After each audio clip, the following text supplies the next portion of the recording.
کوئٹہ میں چمن پھاٹک کے قریب ریلوے ٹریک پر دھماکہ، 20 افراد زخمی۔ پولیس کے مطابق دھماکے کے بعد آگ بھڑک اٹھی، ٹریک کے اطراف کھڑی گاڑیوں کو نقصان پہنچا۔ سیکیورٹی فورسز نے علاقے کو گھیرے میں لے لیا۔ دھماکے کے بعد سول اسپتال میں ایمرجنسی نافذ۔ مامور خصوصی داخلہ بابر یوسف زئی کا کہنا ہے تمام متعلقہ اداروں کو الرٹ کر دیا گیا۔ پاکستان کی امن کے لیے کوششیں رنگ لے آئی، امریکہ اور ایران معاہدے کے قریب، اعلان جلد متوقع۔ امریکی صدر ڈونلڈ ٹرمپ کا ٹروتھ سوشل پر بیان، کہا معاہدے کا باضابطہ اعلان جلد کیا جائے گا۔ ایران معاملے پر کئی مسلم ممالک کے رہنماؤں سے بات چیت کی، مسلم ممالک کے رہنماؤں سے گفتگو مثبت رہی۔ فیلڈ مارشل سید عاصم منیر سے بھی گفتگو کی، سعودی ولی عہد محمد بن سلمان، اماراتی صدر محمد بن زائد سے گفتگو کی، امیر قطر اور قطری وزیر اعظم محمد بن عبد الرحمان سے بھی بات کی ہے، ترک صدر اور مصری صدر سے بھی گفتگو کی۔ اسرائیلی وزیر اعظم نیتن یاہو سے فون پر اچھی گفتگو ہوئی۔ ایران معاہدے پر مذاکرات مکمل ہونے کے قریب ہیں، معاہدے کے آخری پہلو زیر بحث ہیں، معاہدے کے بعد آبنائے ہورمز کھول دی جائے گی۔ امریکی صدر کا ایران امریکہ ڈیل کی تفصیلات بتانے سے گریز۔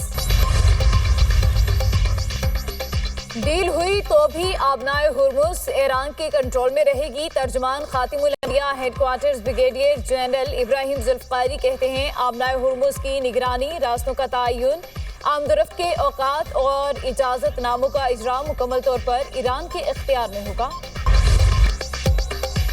واشنگٹن میں وائٹ ہاؤس کے باہر مشتبہ شخص کی چیک پوسٹ پر فائرنگ، سیکرٹ سروس کی جوابی کارروائی میں حملہ آور ہلاک ہو گیا، ایک راہگیر زخمی ہو گیا۔ واقعے میں قانون نافذ کرنے والا کوئی اہلکار زخمی نہیں ہوا۔ سیکرٹ سروس اور ایف بی آئی فائرنگ کے واقعے کی تحقیقات میں مصروف۔ امریکی سیکیورٹی حکام کے مطابق ملزم کی شناخت 21 سالہ نیسر بیسٹ کے نام سے کی گئی ہے، ریاست میری لینڈ کا رہائشی تھا۔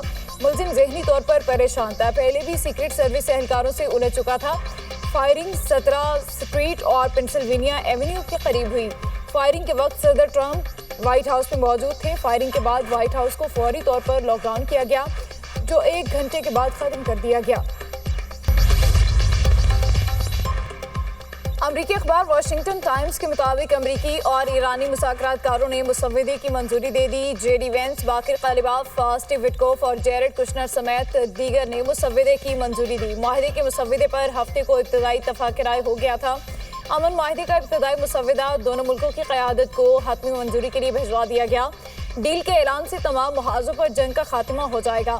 مجوزہ معاہدے تک 3 مراحل پر مشتمل ہوگا: جنگ کا خاتمہ، آبنائے ہورمز، بحران طے کرنا اور 30 روزہ فالو اپ مذاکرات بھی معاہدے کا حصہ ہوں گے۔ جن امور پر اختلافات ہیں ان میں ایران کے جوہری پروگرام، پابندیاں ہٹانا اور آبنائے ہورمز کھولنا شامل ہے۔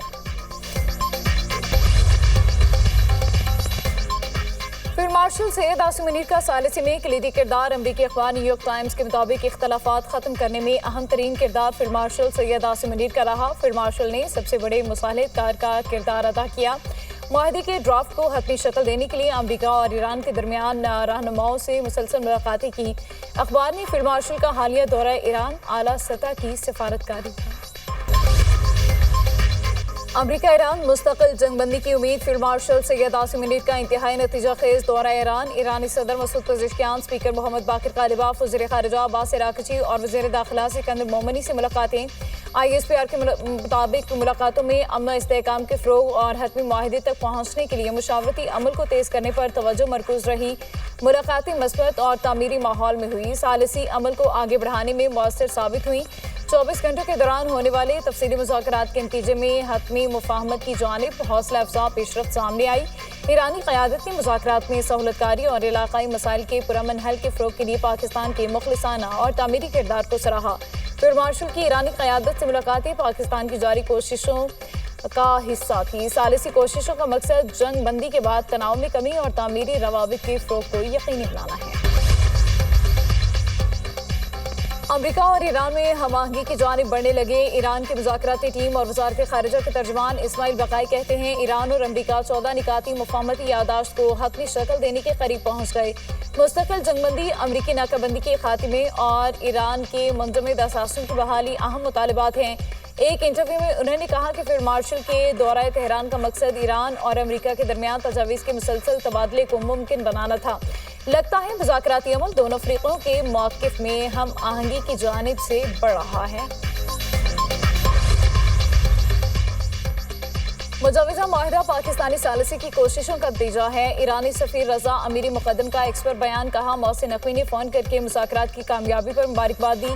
امریکہ سنجیدگی کا مظاہرہ کرے تو مثبت پیش رفت ممکن ہے۔ امید ہے وزیر اعظم پاکستان شہباز شریف، فیلڈ مارشل سید عاصم منیر، نائب وزیر اعظم محمد اسحاق ڈار اور وزیر داخلہ محسن نقوی کی ثالثی کی کوششیں دیرپا امن کا باعث بنیں گی۔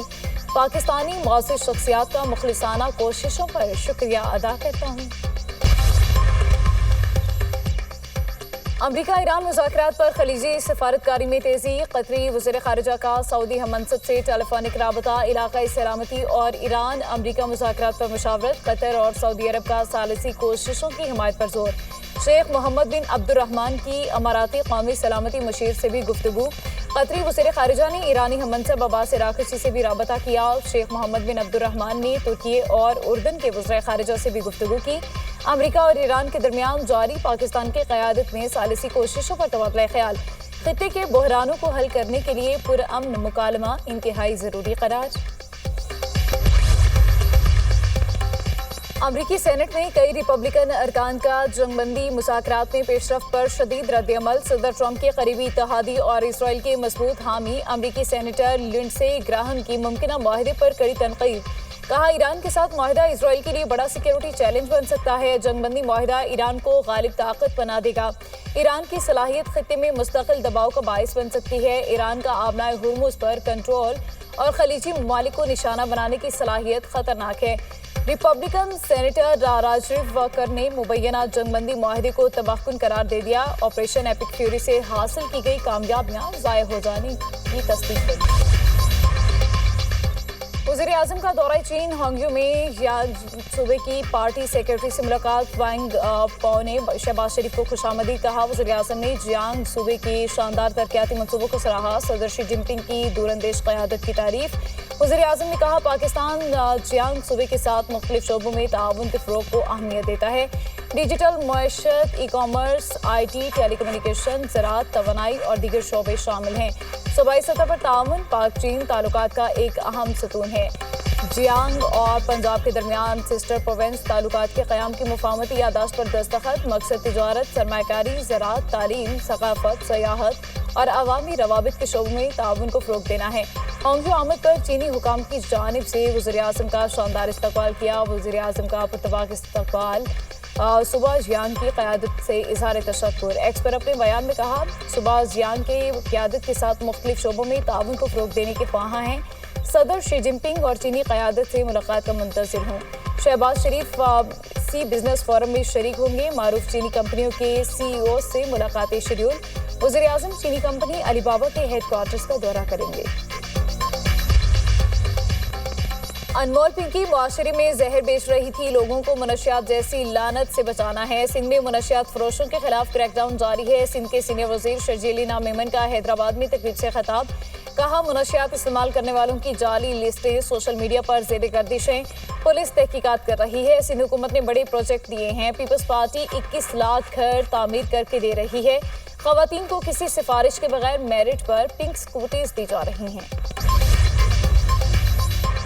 عید الاضحیٰ پر پنجاب میں صفائی کے بھرپور انتظامات کا پلان تیار، گلی محلوں میں آلائشیں پھینکنے والوں پر 50,000 روپے جرمانے کی منظوری، وزیر اعلیٰ مریم نواز کی زیر صدارت اجلاس، ہر شہر میں ڈرین، کینال اور دیگر مقامات کی خصوصی صفائی اور نگرانی کی ہدایت، ممنوعہ مقامات پر باقیات اور آلائشیں پھینکنے کی روک تھام اور نگرانی کے لیے ویجیلنس اسکواڈ قائم، مریم نواز نے کہا اعلیٰ صفائی پر انعام اور ستائش ہوگی، شکایات پر سزا ہوگی، شکایات کے ازالے کے لیے 11 مختلف سورس سے معلومات حاصل کرنے کا نظام قائم، عید کے تیسرے روز تمام کلیکشن پوائنٹ اور ڈسپوزل کلیئر کرنے کی ہدایت۔